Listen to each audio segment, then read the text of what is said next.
شنو الحلم اللي تخليت عنه في حياتك رغم كان يعني لك الكثير؟ والله كان حلمي انه يعني ادخل كليه الطب، بس ما قدرت يعني لان ظروف قبل، يعني الظروف الاجتماعيه المعاشه كانت صعبه حيل.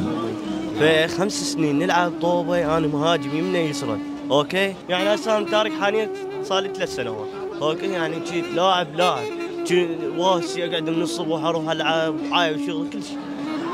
والله الشخص اللي احبه ما تحقق. تخليت عنه بالاخير؟ تخليت عنه بالاخير.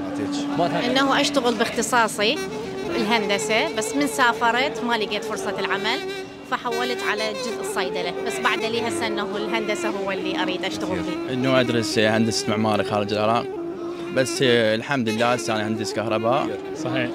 والله كنت عاجبني كلش ادخل يعني معماري هندسه، يعني رسومات وهذا مهندس معماري، بس هي